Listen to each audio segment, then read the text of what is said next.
All right, good afternoon. Welcome to the Foreign Press Center. Very pleased to have you with us today.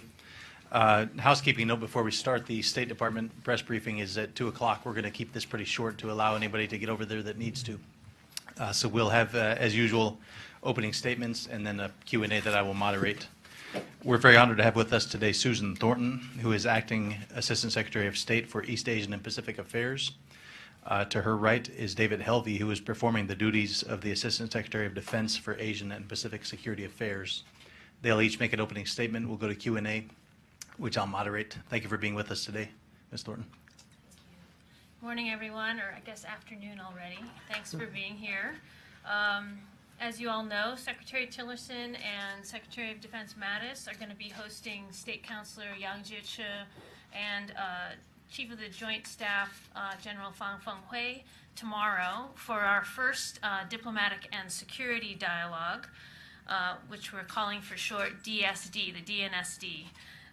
You'll recall that this dialogue was established under the broader framework of a comprehensive dialogue mechanism which came out of President Trump's meeting with President Xi Jinping down in Mar-a-Lago in April.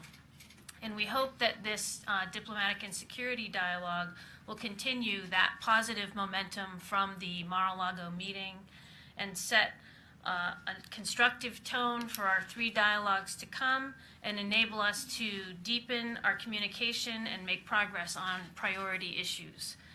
We are, of course, pursuing a constructive and results-oriented relationship with China, one that benefits the American people, allows us to remain faithful to our allies, and presses China to abide by international rules and norms, but also contribute to resolving global challenges and to improving international security.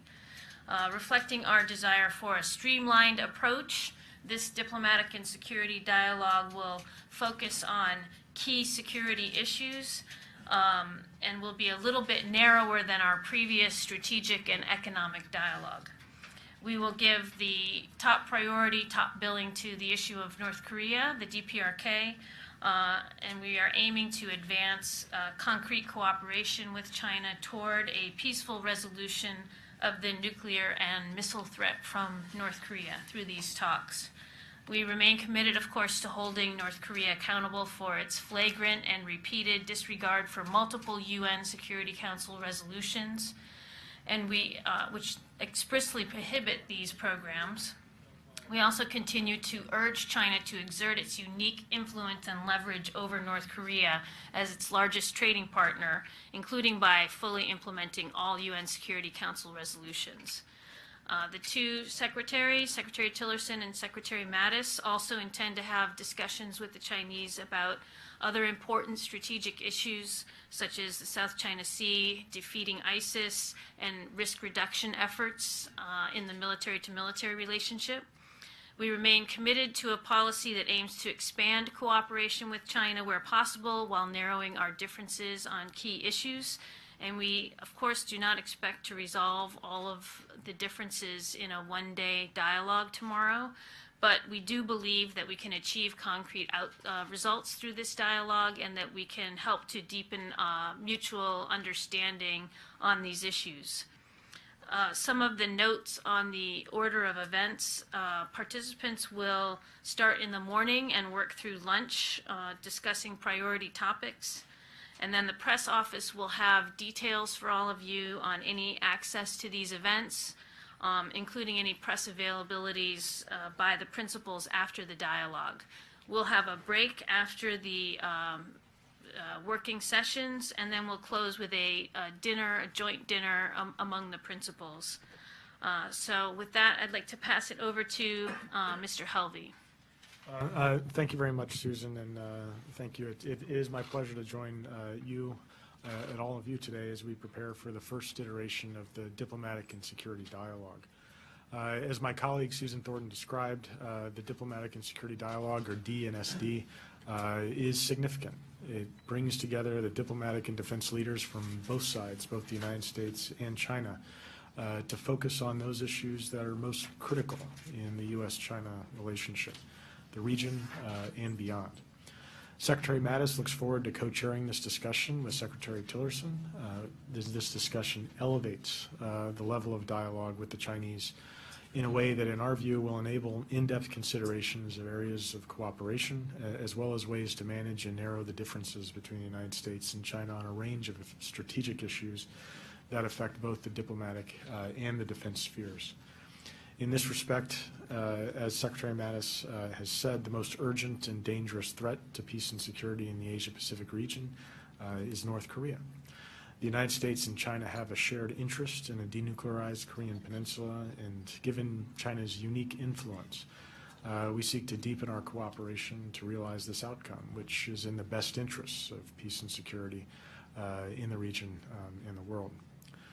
U.S.-China defense relations are an important aspect of a constructive and results-oriented bilateral U.S.-China relationship. And Secretary Mattis has stated his desire to strengthen and improve the U.S.-China military-to-military relationship to ensure that it remains a stabilizing element and a supporting element in the overall bilateral U.S.-China relationship. We look forward to the diplomatic and security dialogue tomorrow as a venue to discuss a number of critical issues, including in the areas of strategic security, maritime security, countering ISIS, and exploring practical ways to improve communication, to increase understanding and reduce risk, including through additional confidence-building measures. And so with that, I'd be happy to take some questions with Ms. Thornton.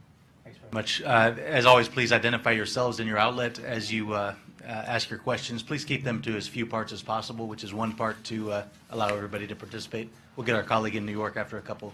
Let's start with Chingy in the front, please. I have one question for Susan and one question for David. Can you identify yourself? Oh, I'm Thanks. Chingy Chen with Shanghai Media Group. Great, thanks. Yes. The question is on global governance. We've seen a lot of cooperation between China and U.S.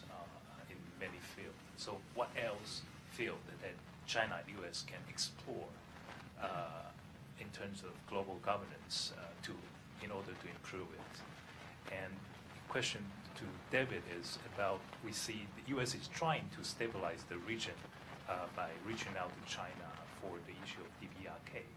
Yet, on the other hand, we see more and more U.S. Navy ships patrol in South China Sea. According to Financial Times, the number of days spent by U.S. Navy ships in the South China Sea was on track to exceed 900 days in 2017, which is more 300 days more than before. So is this the right strategy to stabilize the region? Thank you. Thank you very much. So I believe that the U.S. and China have already been cooperating extensively in almost all fields of global governance, and which is how we came to develop this comprehensive dialogue mechanism with China, so that we would have the wherewithal to continue to have in-depth conversations on all of these aspects and to continue to coordinate and make progress in these areas. Some of the areas that we'll be discussing tomorrow in global governance include things like counterterrorism and countering extremism. We're going to speak about the development of international norms in a lot of areas that David touched on, for example, international cyberspace norms, development of norms and discussions about how we deal with each other in outer space, which is a new area, the area of stability, nuclear stability, and how we deal with the development of new kinds of weapons and other technological developments. But we have also on the list of issues to be discussed, of course, in the comprehensive economic dialogue, we'll be discussing trade and investment, not just bilateral, but also global trade and investment flows, monetary flows, which is a conversation we've been having for a number of decades and will continue to have. In the law enforcement and cyber dialogue, which will be coming up, we'll also be talking about how we can coordinate on international law enforcement issues, international crime, things like the narcotics flows that are really ravaging a lot of populations, both in the United States and elsewhere, and how we can cooperate to stem those flows. So these are all areas that we've been talking about with China and with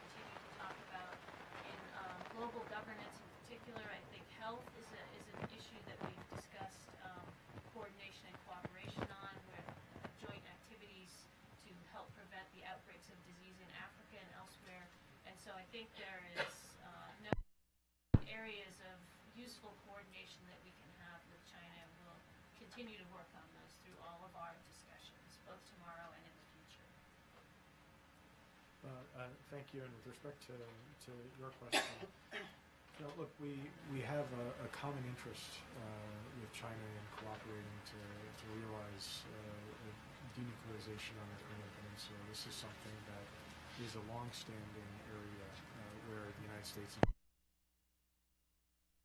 a desire to cooperate. This is something that supports peace and stability in the region, to see that outcome. With respect to... Sorry to interrupt. Can you bring your camera? There's no sound. The audio isn't working. We can't hear you. I think the microphone is... Sorry. Okay, it's working now? Sorry. With respect to the question on operations in the South China Sea, I have to, I don't talk about military operations, but with respect to the broader issue of our strategy in the South China Sea, which is the strategy, across the region. We want to move on. Excuse me, sir. I can't hear you. The microphone is not working well. Yeah, unfortunately, it's audio problem. It's not like this. No one can hear you. And New York can't hear you. Testing, testing. New York, can you hear us?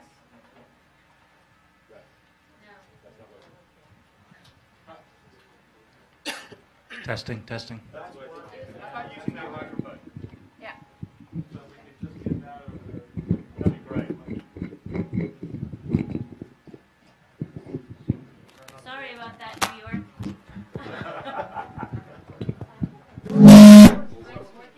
No.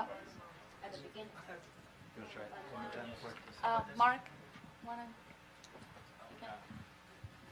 Testing. Yeah, that's good. Thanks. There we go. There you go. Thank you. With respect to the larger question on maritime security, look, our presence serves a variety of different purposes. First and foremost, we acknowledge and recognize that Asia Pacific is an area where we have tremendous interests, economic interests, diplomatic interests, security interests. We have 5 of our treaty-based allies are in the Asia Pacific region. And so our military operations and our presence supports our longstanding policy of maintaining freedom of navigation, maintaining freedom of maneuver, which ensures that the sea lanes are open for commerce, for trade, for people to be able to use them, all seafaring nations to be able to use them, in a way that supports economic development, trade, and prosperity for the region as a whole. So our presence is a stabilizing presence. It recognizes that there's opportunities to be able to cooperate with other countries that seek the same things as we do. And in that respect, we cooperate with China, we cooperate with our allies, we cooperate with our partners. So going back to your original question, I don't see there's any conflict between those two outcomes that we see. All right, let's try here in the front, in the white shirt, and then we'll try New York after that. Hi, Chia from United News Group. You guys mentioned the maritime issues and ISIS issues, but you never mentioned the Taiwan Strait. I'm wondering if the Taiwan will be a topic in the DNSD. And as Panama just switched diplomatic relation from ROC to PRC, are you worried that it may raise the tension between the cross-strait? Thank you.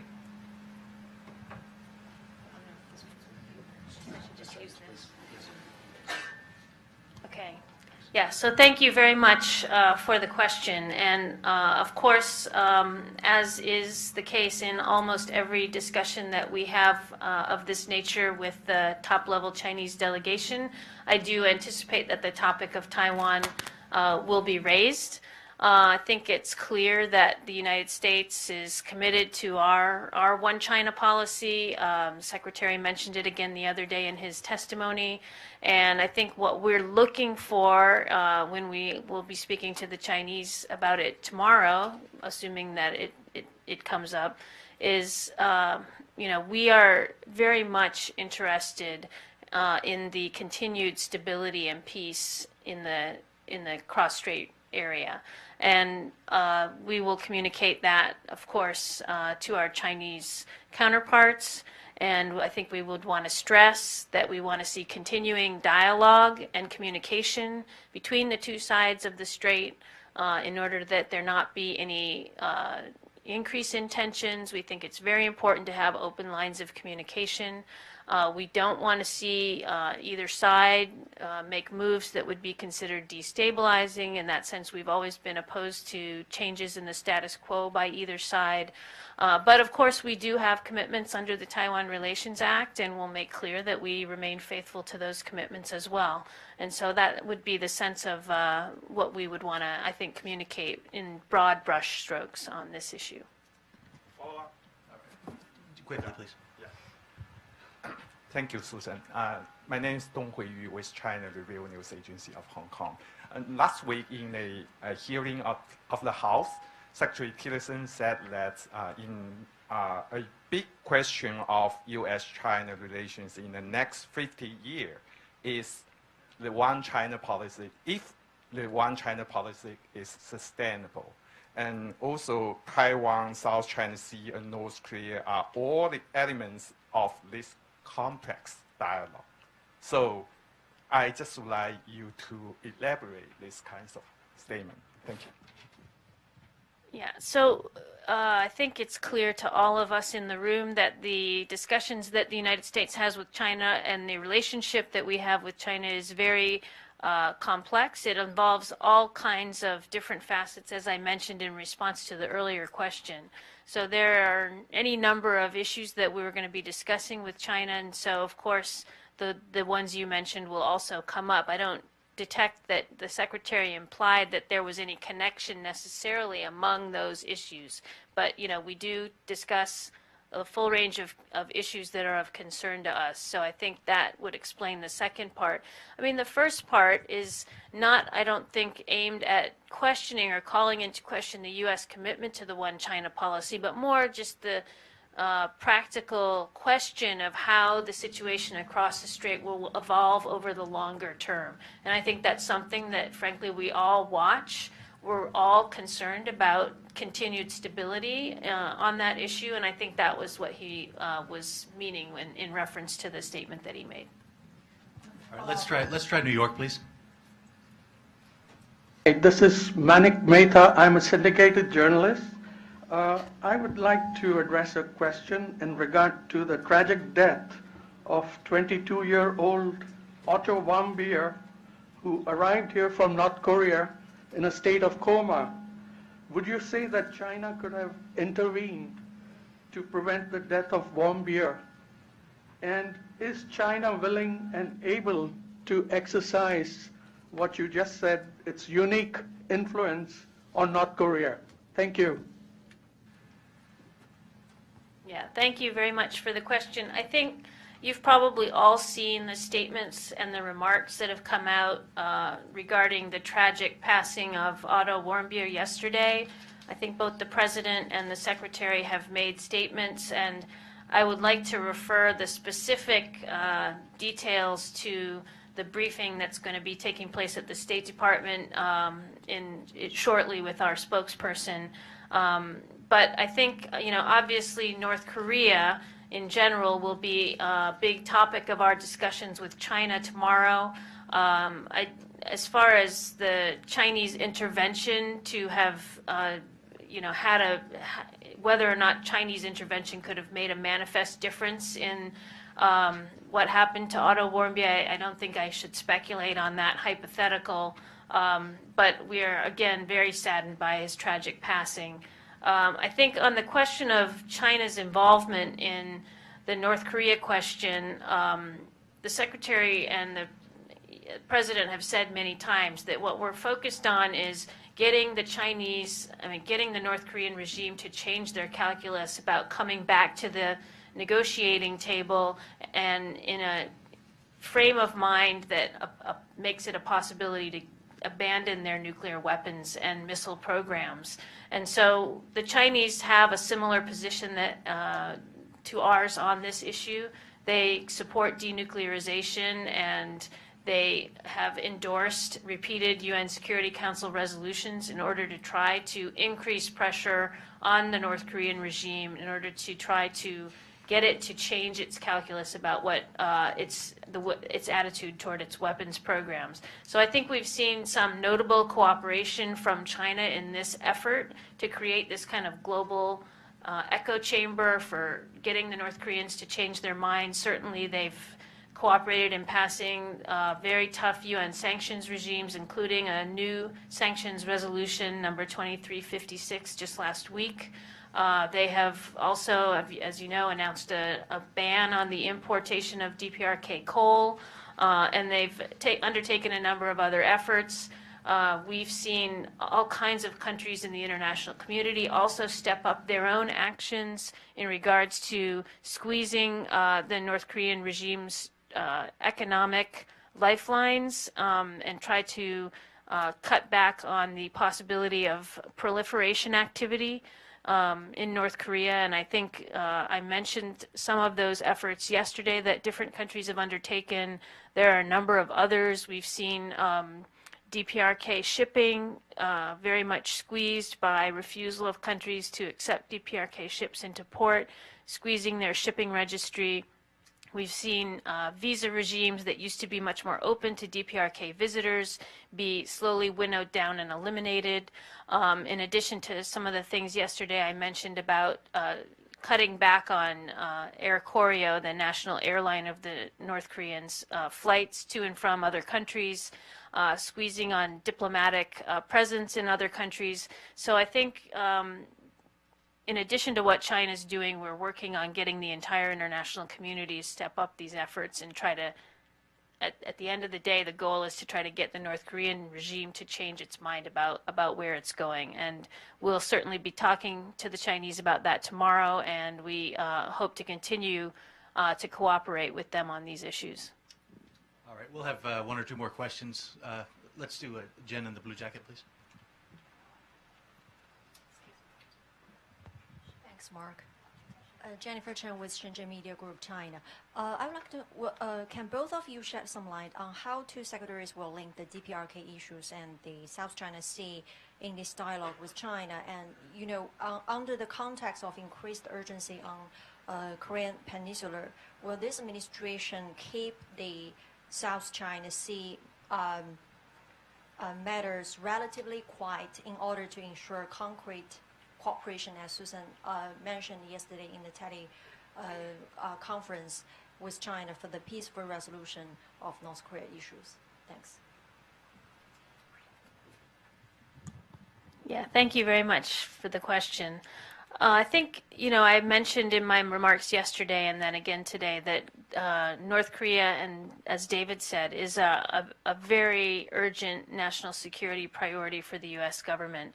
And of course, that will feature prominently in the discussions with China. It's a problem for China, it's a problem for the United States, and it's a problem for the entire global community. And so we'll certainly be talking about that.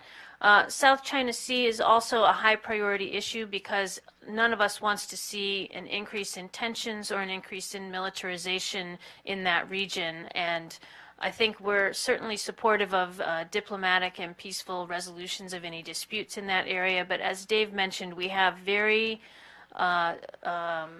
prominent security interests in seeing security maintained in the South China Sea and seeing that these disputes do not